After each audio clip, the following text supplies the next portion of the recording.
Living with Constant Survival Awareness, number 1639, May 13, 2026, Gerald C.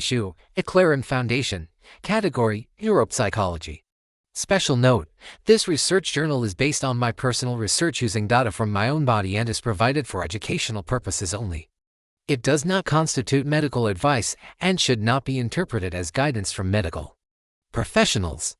Preface. After my hemorrhagic stroke on June 21, 2025, I noticed something unusual happening inside my mind. My awareness of blood pressure, glucose, sleep quality, and body signals became extremely sensitive. Small changes that ordinary people might ignore immediately attracted my attention. At first, I wondered whether this was simply anxiety after surviving a life-threatening event. However, after many months of careful self-observation, I gradually realized something more complicated was occurring. My brain was adapting. Over the past 17 years, I have continuously monitored my glucose, blood pressure, food intake, exercise, sleep, and many other physiological variables. At the same time, I have spent years studying mathematics, physics, engineering, artificial intelligence, psychology, and medicine. Gradually, my brain stopped seeing biomarkers as simple numbers. Instead, they became warning signals connected to survival itself. Today, when I look at blood pressure readings, I no longer see only numbers. I see vascular loading, stress accumulation, fatigue, instability, and possible danger developing inside a living biomedical system. A few days ago, my stroke triggering sensitivity index (TSI) stroke rose from the 70s into the low 90s. According to my own model, this level should still remain within a relatively safe zone. However, psychologically, I immediately became more alert.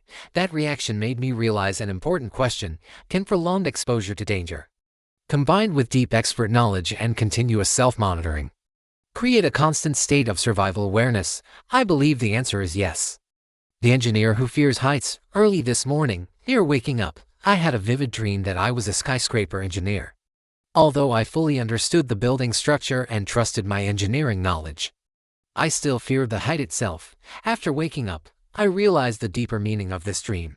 The engineer understands load, fatigue, weak joints, and possible collapse mechanisms. The engineer knows exactly which bolt is under the most tension. Similarly, after surviving a stroke and spending 17 years studying chronic disease and physiology, I now see blood pressure and glucose differently from most people.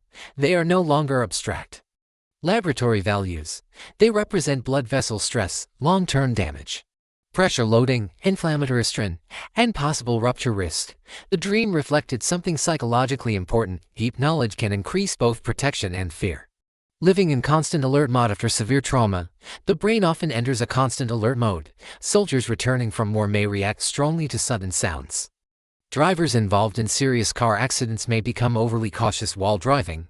Firefighters may fear smoke more than ordinary people because they understand how quickly small fires can become deadly.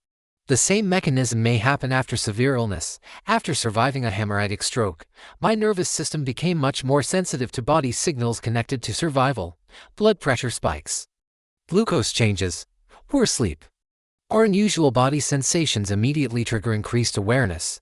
This is not simply irrational fear. It is actually the brain trying to protect itself after experiencing danger. The brain learns through repetition. I currently measure my glucose about 96 times daily and record blood pressure more than 20 times per day. Over time, this repetitive monitoring creates a very dense observation feedback cycle. The brain gradually learns these signals are extremely important. Every measurement slightly reduces uncertainty. That temporary reassurance reinforces the monitoring behavior. As a result, the brain becomes even more sensitive to future changes. This process is similar to pilots constantly checking flight instruments, stock traders monitoring financial markets, or athletes carefully observing body weights and body performance. Repeated attention gradually increases emotional importance. The more attention the brain gives to something, the more emotionally meaningful it becomes. How small signals begin to feel larger. Modern neuroscience suggests that repeated focus increases emotional importance inside the brain. As a result, small blood pressure changes feel larger. Temporary glucose spikes feel more dangerous. Sleep disruption feels more meaningful. And trend direction becomes emotional important. After trauma, the brain can easily imagine worst-case outcomes because it has already experienced serious danger before. In simple language, once the brain has seen catastrophe, it becomes easier to imagine catastrophe again. This increases survival awareness. Listening to the body. Another important concept is body awareness. Most people do not pay close attention to internal body signals, however. Years of monitoring can dramatically increase sensitivity to glucose changes, blood pressure shifts, pulse pressure, fatigue, stress, and sleep quality. Elite athletes and musicians often develop similar body sensitivity through long training. However, after trauma or illness, this sensitivity may become connected to fear and survival. In my own case, this heightened awareness may actually improve early warning ability. My nervous system becomes more prepared to detect danger earlier. The engineer's burden. I call this phenomenon the engineer's burden. Experts often become more psychologically sensitive to the systems they deeply understand. For example, pilots may fear turbulence, cardiologists may worry about chest pain, cybersecurity experts may fear system breaches, and structural engineers may fear hidden structural weakness. The more deeply a person understands a dangerous system, the harder it becomes to emotionally ignore warning signs. Knowledge increases predictive ability, but it also increases psychological burden. That burden became very clear to me after my stroke. Why my productivity increased after stroke. One of the most unusual parts of my recovery has been my research productivity. Within about 300 days after my stroke, I completed approximately 300 research papers. This level of productivity surprised even me. I now believe this may partly reflect brain adaptation after trauma. My brain may have entered a highly activated survival-oriented state involving heightened focus, continuous awareness, strong emotional urgency, increased pattern recognition, and continuous intellectual engagement. In other words, the same survival awareness that increased danger sensitivity may also have increased intellectual output. The brain may have redirected serval energy into research, learning, analysis, and creative work. This is not presented as proof, but rather as a scientific possibility worth further exploration. Life reflection at age 79. As I look back at my life at age 79, I can now better understand why my journey evolved across so many different fields. I started in mathematics, physics, engineering, artificial intelligence, and business management. Later, severe stress, repeated heart attacks, charitable work, kidney failure, neuropathy, and stroke gradually pushed me into psychology, pathophysiology, metabolism, health, medicine, and neuroscience. Most people spend their entire lives inside one discipline. My own life moved across many disciplines because of survival pressure, curiosity, suffering, and a continuous desire to understand both human systems and human suffering. Looking back now, these experiences no longer appear disconnected. Instead, they form one continuous trajectory. Conclusion: this paper proposes that prolonged exposure to pathophysiological danger, combined with continuous self-monitoring and deep systems understanding, may create a constant state of survival awareness. This condition is not necessarily simple anxiety or dysfunction. In some cases, heightened awareness may improve early warning capability, survival awareness, focus, and intellectual productivity. However, it also creates psychological burden because the brain continuously monitors possible danger signals. Deep knowledge of dangerous systems increases both protection and emotional weight. Perhaps this is one of the hidden burdens carried by people who deeply understand the systems they themselves must live inside. Yes, indeed. I am still a professional student who continues learning throughout my entire life. Epilogue: this paper is more than a medical report.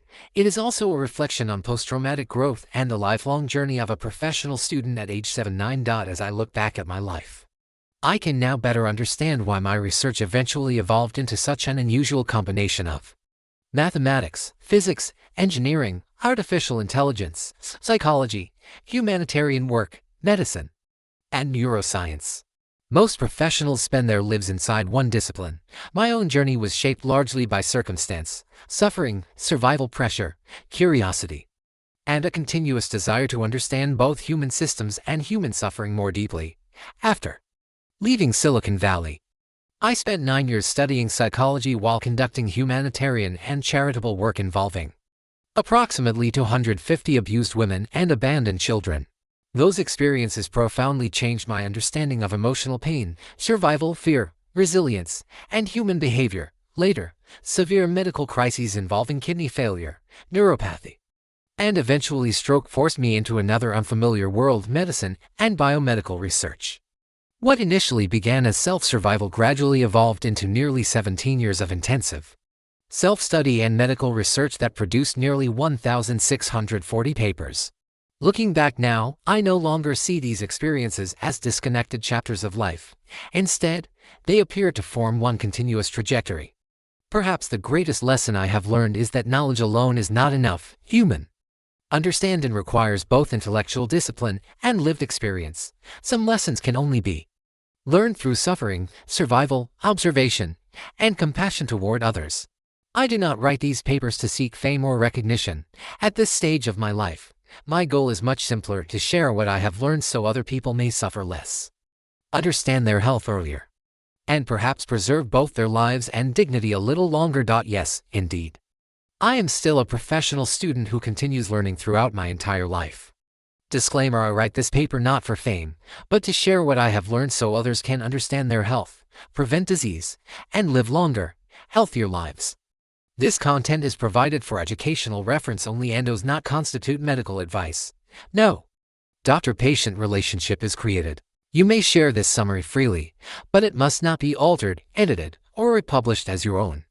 All intellectual property rights and copyright for this article and its related materials belong to Th. Author Gerald C. This content is provided for educational reference only and does not constitute medical advice. No doctor-patient relationship is created. You may share this summary freely, but it must not be altered, edited, or republished as your own. All intellectual property rights and copyright for this article and its related materials belong to the author, Gerald C.